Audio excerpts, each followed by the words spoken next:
अमीन साहब, आपसे मेरा सवाल है कि आप बता सकते हैं कि हमें विटामिन किस कंपनी की लेनी चाहिए?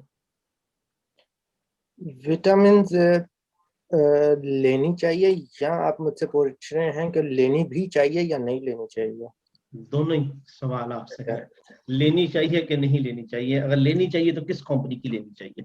बात दरअसल यह है कि कंपनियां चाहे छोटी हों बड़ी हों सारे ही विटामिन बनाती हैं, और अच्छे ही बनते हैं। जिसका जिसको जिस पे एतकाद हो वो ले ले। दूसरे बात यह है कि विटामिन लेने भी चाहिए या नहीं। ए टू जेड जो जो विटामिन होते हैं इंसान की बॉडी खुद ही बनाती है, और जब इंसान की बॉडी किसी वजह से कमज़ोर होती है तो वो तो चाहे विटामिन हों चाहे वो कुश्ते हों, वो हजम ही नहीं कर पाएगी जब तक उसे की इस्लाह ना हो सके। जो भी ऑर्गन्स ख़राब हो रहा है, अगर किसी का मैदा ख़राब हुआ है और वो उसका इलाज नहीं कर रहा और विटामिन ले रहा है, तो जो बाहर की कंपनियां जो केमिकल्स की सूरत में विटामिन बनाती हैं उसमें एसिड्स होते हैं, बहुत ज़्यादा नमकियात होती है।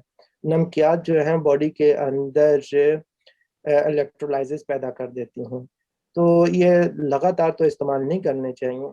जो हमारे जो राणा साहब बना रहे हैं वो प्लांट बेस हैं। प्लांट बेस यानी कि उसके अंदर कोई भी केमिकल जो एक्स्ट्रा केमिकल्स होते हैं जो बॉडी के अंदर टारगेट करते हैं वो वैसे नहीं है।